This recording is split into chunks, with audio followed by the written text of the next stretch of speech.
Integration is at least 80% of the inner work. This is a well-known fact and saying in the psychedelic medicine communities that I work in.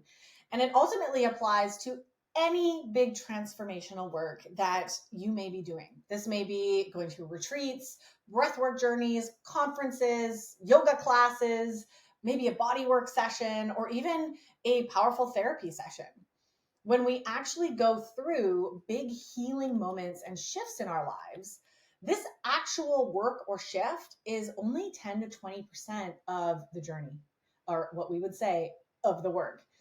So how do we actually integrate these big shifts, these big transformations, and the healing in a way that it lasts?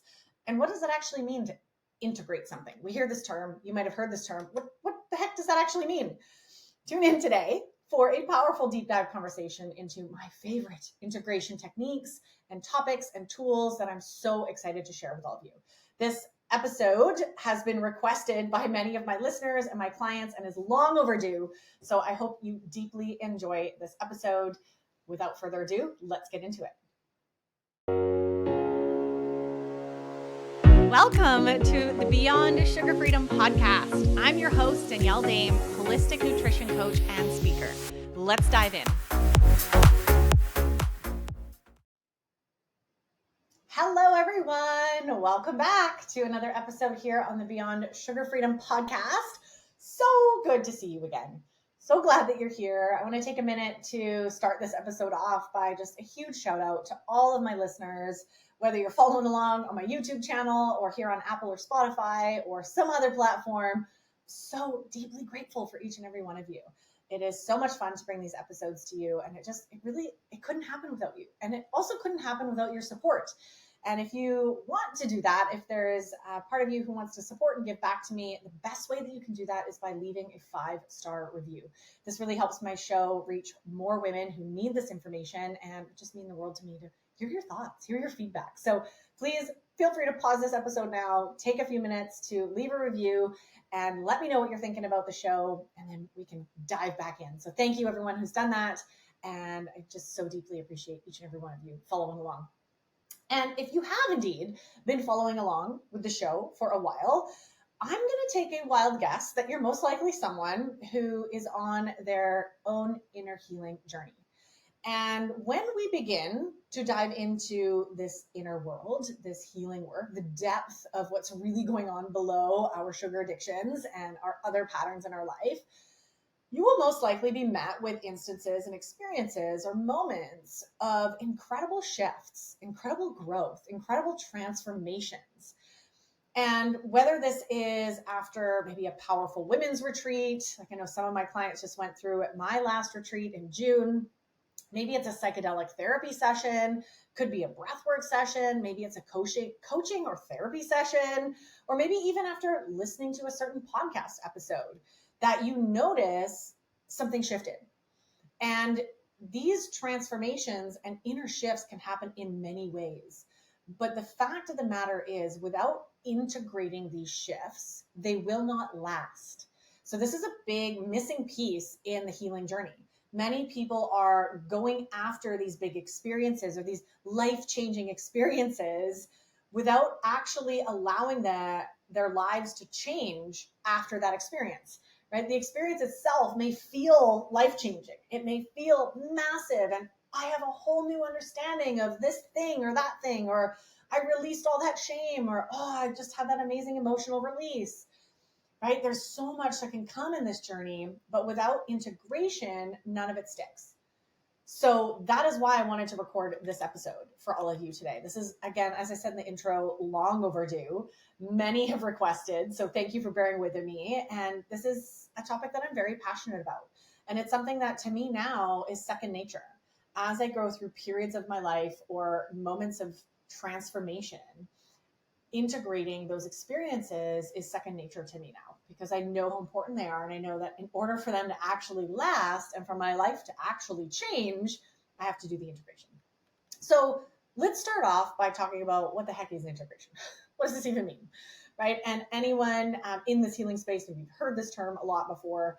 And for all of us, it can maybe mean slightly different things. But my teachers and how I've learned it is really about uh, fully connecting maybe a shift or a change with every cell of our body. So thinking of sort of like two parts coming together to make a whole, right? It's integrating all parts of ourselves, the new parts with the old parts, right? And if, say, we're shifting belief systems, or we're releasing emotion, or we're shifting out of old patterns that are no longer serving us, it's about integrating that new pattern with the old one to carry on in a new way.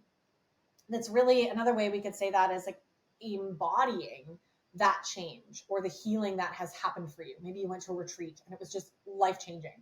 So whatever it was that came up for you or out of that retreat for you, it's actually solidifying that in every single cell in your body, making that the new normal, right? That new feeling that maybe you experienced for the first time ever, that new awareness or that trauma that you finally let go of. So there's a lot of energetic work here around really bringing that forward and integrating those new beliefs, those new emotions, those new ways of being and thinking and feeling and doing. A part of integration as well, depending on what's come up for you, is taking aligned action. This is massive. So I'll use a great example of this is whenever I do medicine journeys. They're massive. It's massive work. It's like a year or two of therapy in one session. One of the reasons why I love working with various psychedelics and plant medicines. And I've spoken lots about that on the podcast. But one of the things that always comes up for me in that is a list of things that I am to do, right? There's insights that have come through, clarity that has come through in my life, whether it's about programs and offerings in my business or relationships or deeper connections I need to make with my inner child. There's usually some action steps for me. And that can look like having to reach out and have a conversation, really tough conversation with someone. It could be finally letting go of a relationship that no longer serves me. It could be like actually making changes in my business, creating a new program, for example. I think I've had that insight come through from ceremony before. So the integration is actually doing those things. So I know another great example of this would be leaving a retreat or a conference, right? How many of you have ever left a retreat or conference with like action items? Like, oh, I want to make more deeper connections. I'm going to like start a podcast. I'm going to do these things. And then we write them in our journal on the last day of that retreat or that conference, never look at them again. So that is ignoring the integration, right? The integration of whatever came through for you in this amazing experience needs to be taken action on.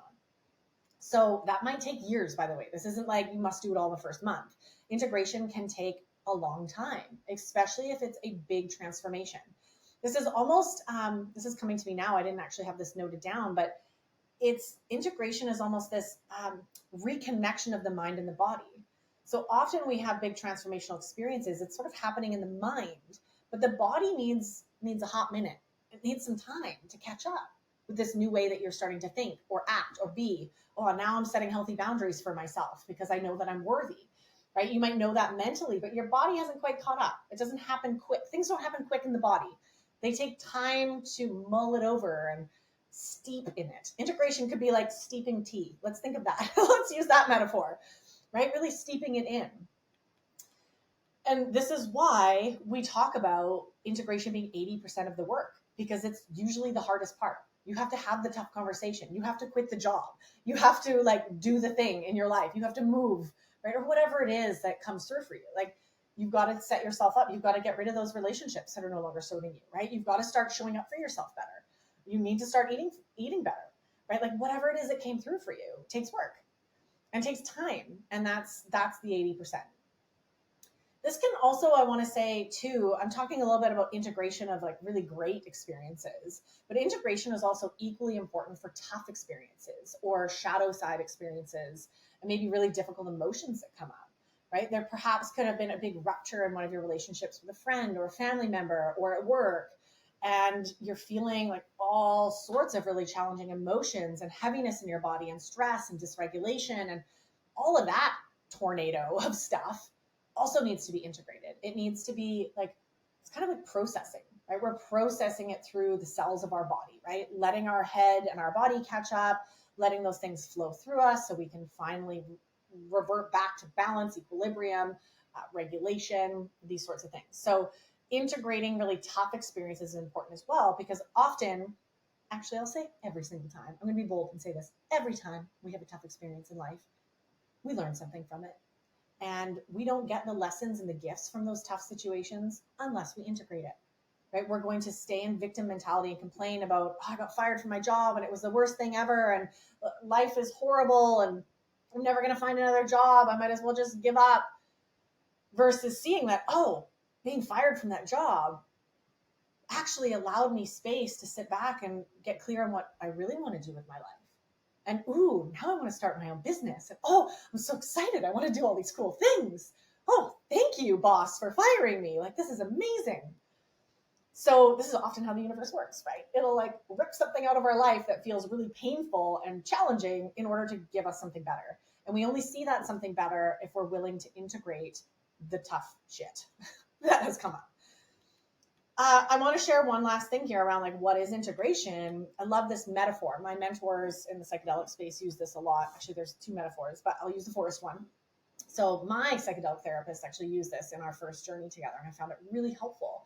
When we think about going into a big experience, so this can be anything, by the way, right? A retreat, a conference, a therapy session, breathwork sessions. I work with breathwork now as well, and I see this just as powerful as psychedelic experiences. We go in with the intention of change or the intention of healing, right? We're going in with these old, really well-trodden paths through the forest in our brain, right? These neural pathways in our brain, the ways of thinking, being, feeling, believing, these are paths through a forest in our brain. I want you to think of that. Maybe it's a jungle, maybe it's a West Coast forest, whatever kind of forest you want it to be. But it's pretty thick. And these paths are perfectly clear, like a really good game trail, right? They have been walked for decades and they're well packed down. Nothing's growing on them. They're very clear. They're easy to walk down. You know the route. You don't even have to think about it. You just walk down that path. There's no effort involved because it's been there for so long. It's well worked. When you have these massive experiences, what often happens is you start creating a new trail in the forest. You're starting from scratch. You're creating a new neural pathway, a new belief system, a new way of being that is a new path in the forest. So there you are with your machete or your weed whacker or whatever you're using, or your chainsaw to cut a path into the forest. And you're starting to cut it in, and it's rough and it's gnarly, and there's logs to step over, and there's branches hanging down, hitting you in the face. Like, it's a new trail. It's the first time this trail has ever been made, right? So integration is the act of tending to that new trail. I love this metaphor because I can just think of myself out there like pruning and maybe laying down some wood chips on the trail, planting some flowers next to it, like really making this new trail a trail that doesn't hit you with branches in the face and doesn't have logs for you to step over or things in your way, right? Moving the boulders out of the way, like actually making that new path. That is what integration is. And that new path is your new belief, is your new way of thinking and being. So often these big experiences will cut the first draft of that path through the forest in your brain. But the integration is what makes that new path your new go-to, right? That old path is still there. And it's still very easy to go down the old path because, well, it's practically paved and like it's solid, right? So the integration is your active choice every single day to tend to the new trail and to make it just as well trodden and used and effortless as that old trail was. And eventually that old trail is going to start to grow in because you are no longer tending to it. The branches are going to start to, the weeds are going to start to grow. So I love that metaphor. I'm a big forest gal. So I hope that supports you in understanding integration. And, I think this kind of goes without saying, but why do we actually need integration? I've mentioned this many times, right? If we do not, I think this forest example is a perfect one. If we do not take the action in making that new trail, then we're going to go back to the old trail every time. The old thought pattern, the old habit, the old way of being. So we can have these big experiences that feel like everything has changed in my life and I'm going to be this totally new version of myself going forward. And that may be true, but to some extent, that will be very easily lost if you don't make commitments to yourself to actively, daily make those new changes stick. Repetition over time, every day tending that new trail, right? And ultimately, what I hate about this, and so many people doing, whether it's medicine work or going into retreats just for a good time, right? Having these experiences and then not doing anything with them, is, in my opinion, it ends up just being a waste of time and money. Why did you go into that thing anyway? Right? You could have a really cool experience for a few days and feel different for a few days, but if you're not integrating it, it's going to go away. And it'll be like you didn't do anything, right? That's a possibility. And this is why integration is so important. And I think you're getting that now.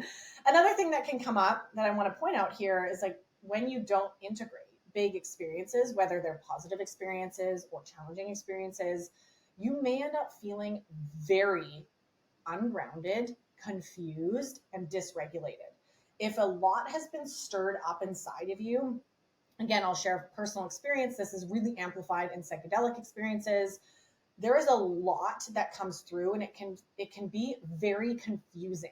The information that we can get from some of these psychedelic experiences cannot make sense. It can be very unnerving, maybe really traumatic, really dark information, or visuals or things that came up for us, feelings, sensations, and we don't know what to do with that, right? So you may, if you don't integrate and you don't have support after these experiences, you may end up really feeling quite dysregulated for quite a long time.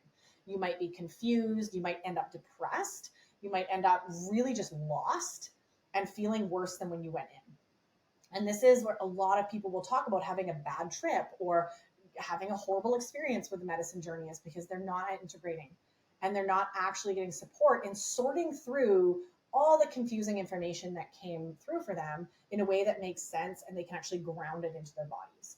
So this is very important. And this is one of the things I take very seriously when I work with clients in the space, to make sure that we're bringing all those pieces together so that you can actually come out feeling stronger, integrating the confused parts, the parts that don't make sense, helping them make sense, right? And that's the role of a good guide, right? Whether it's in a therapy session, breathwork session, I'm just using a psychedelic session as an example because that's where I've experienced that the most.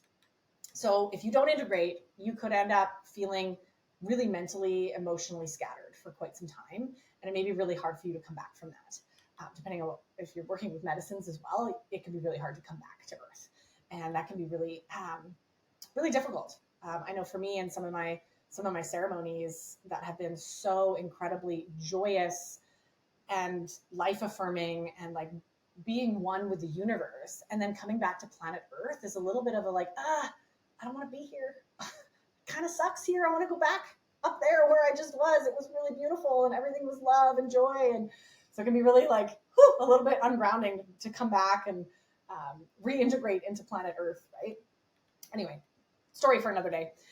So when do we need to integrate? I think this is also an important question that may be on your mind that I wanted to speak to. Hopefully, I mean, I've sort of already touched on this, right? But knowing when you need to take pause to integrate, and then I'm going to share some amazing integration tools with all of you, is after you've noticed a shift in the way you think or feel about yourself or the world. So that could be literally, it could be some amazing conversation you had with a friend. It could be listening to a podcast. It could be a retreat. Like, it can be small things and big things. I really want to make that clear. It could be reading a book and you read a sentence, or you read a quote on Instagram that just hits you over the face. And you're like, wow, that is how I want to live, right? There could be these big experiences. The bigger the experience and transformation, the more important it is for integration. But any of these pieces that come through as insights, as downloads, as healing tools, as transformations, shifts, changes, like energetically, emotionally, right? If you're starting to think and see things differently, that's a good chance that you need to take pause and do some integration. Another good time to do this is if you ever feel like life is too much. I've got way too much going on. It's hitting me from all sides. I know I went through this about a month ago. It was like every part of my life, my work, my personal life, my relationships, my family life, there was a challenge in all areas at once, like in 1 week. And it was like the universe just threw it all at me at once. And I'm like, whoa, I need to pause here. I need some time to integrate all of this. Like, what is showing up for me here? What's going on? Why is all this coming at me at once? and I sit with all that. So if life is ever feeling like too much, that's a good time to bring in some integration tools.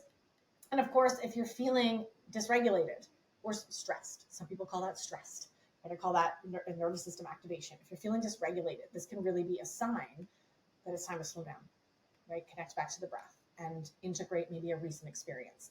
Often we can feel dysregulated because we haven't rested, taken time for ourselves in weeks, right? We got in a fight with our boss, right? Or there's some tension in our relationship, or there's something showing up that needs to be integrated for ourselves and then possibly integrated in relationship with another human. That's a whole nother story for another day. That's a whole nother podcast. But these are really important, right? So those are a couple cues for you to like pay attention to in your own life. I mean, I think integration practices are very closely tied to self-care, self-love practices. And these are things that we should/could be building into every day, no matter what's going on. And if the more of these that we do on a natural basis, I'm going to share all these tools with you in just a second, the more like integration is just going to be happening without you actually having to make it happen. So the more of these that you're doing daily, for example, getting out in nature, right? The more you're naturally building in daily integration of your day even. I mean, we can make that argument that the end of each day you need to integrate, right? You need to integrate what happened today into the version of you that wants to wake up tomorrow and maybe be a little bit better, or maybe do things a little different. Okay, how do we integrate? How do we do this? Now, there's many ways you can integrate. And I want to encourage each of you to find your own ways. These are my favorite ways. These are the most common ways that I see in the industry and the work that I do, but they're not the only ways. There's so many beautiful ways to integrate. And ultimately, in my opinion, integration is about slowing down. And this is, so whatever helps you do that, slow down to connect with yourself, to connect with the earth. Those are the three criteria. So whatever helps you do that, do it. And play around with what feels best to you. And for me, I mean, it's different times call for different things. Sometimes I need different integration. But ultimately, number one, that is at the foundation of all this, is slowing down. Right? When we're living busy, fast-paced life, we cannot integrate what we're doing or what's coming up for us. Our body is not online. We need to get to a state where our body is present and we're connected with our body, because that's where the integration is taking place, in my opinion. So going slow and making space in your days to integrate. So for example, how this might look is if I know I'm going to a retreat, or I know I'm going into some sort of big healing space. I'm actually going to a wellness festival that is mix of music and also a lot of workshops and deep dive healing ceremonies. And I know the week after that, I'm going to need some space to integrate that experience. The joy of it, the challenges of it, all of it, right? I don't know what the experience is yet, but I know I'm going to need to integrate it. So I'm making space in my calendar now to do that. So this is how we can prep in advance, is make space in your calendar.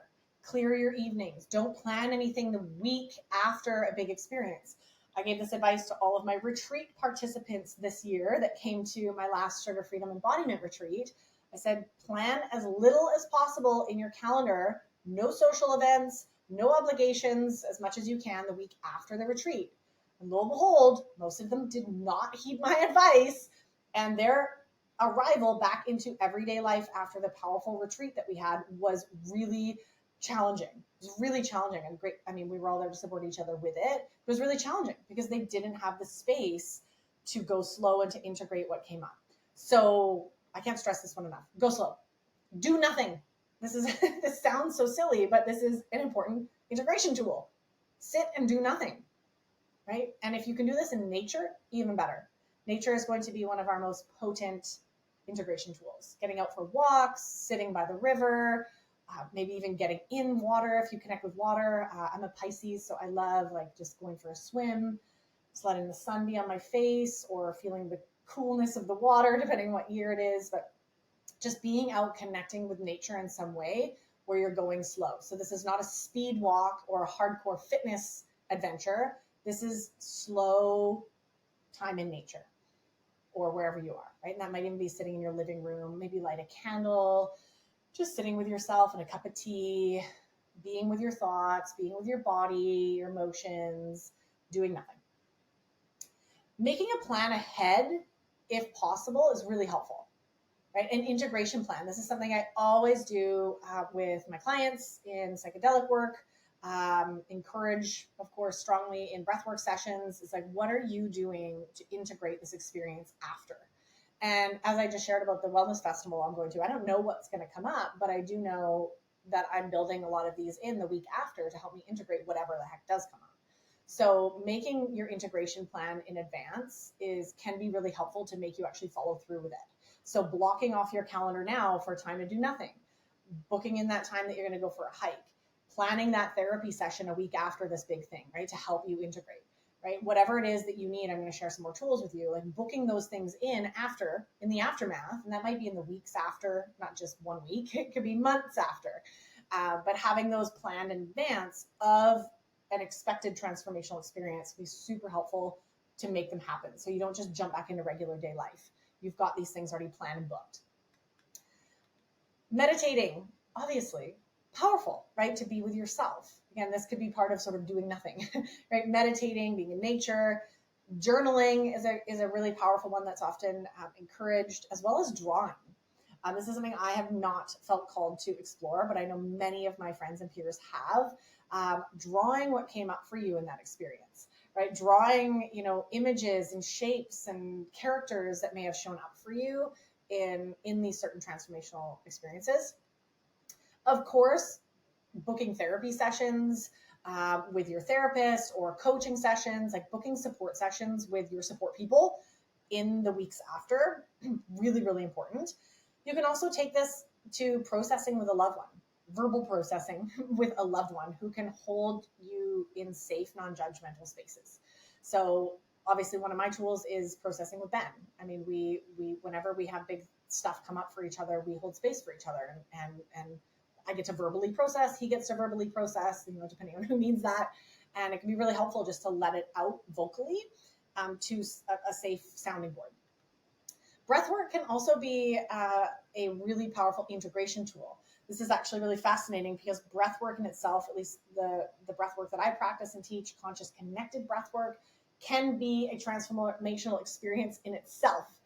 And at the same time, we can use it to integrate. What actually happens in a breathwork journey is integration. We have an activation of an experience and an integration portion of that actual 90-minute journey. It's all built in. So breathwork can be used both to obtain healing and transformation, and also to regulate and process and integrate in one session, and can be used in conjunction with many other things. So breathwork is something that a lot of my mentors use after psychedelic experiences to help integrate what came up in the psychedelic experience. So after a retreat, after things like this, like breathwork can be a nice way to sort of like ground things into your body, because it's breath, it's your body. It's very connected to your body. Other things that are connected to your body, exercise and movement. So again, not vigorous, but things like yoga, right? Going on a nice leisurely hike, dancing, one of my favorite ways to integrate. Moving your body in ways that feel good to just like help drop the stuff from your brain into your body and reconnect with your body. Another great way to do this is play and fun. I love this. I think there's so many ways that we can use play and fun in our healing journey that we're just not even tapping into. So go play, like have a games night with friends, go play on the playground, go play with your nieces and nephews, play with your pets, like find some sort of play with yourself, of course, like you can play in so many different ways, however that word lands for you, and just get out and have fun as well. Like integration doesn't have to just be sitting down, crying, journaling, and heavy. It can be really fun and light as well, especially if you're trying to integrate new access that you experience to things like joy and happiness. I know for me, that's come up in many ceremonies is, wow, this new sense of lightness and joy and simplicity and connection that I have with myself, the universe. I want more of this. So play and fun can be a great way to go out there and like get more of that, like continue cultivating that emotion so it becomes more second nature. Of course, processing emotions, very powerful part of integration. If there's more to be processed, there might be some more anger to come out, some more sadness to come out, some more grief, all the emotions, right? Really maybe working with practitioners in that realm, or making the space for yourself, if you're resourced enough, to be with those emotions and to support yourself through those. Continue those processing. Continue letting those emotions out. They're going to keep bubbling up depending on obviously what kind of transformational experience you had. Another fun one that I love for integration is actually, I mean, this might just be for me, but I think it's going to speak to all of you. Clean up your physical space. Organize your home. Get tidy. Get rid of things. Purge. Simplify. Often when we're releasing old belief systems and old ways of being energetically, that is a big release. And it can come beautifully in alignment with releasing and letting go of physical things in your life.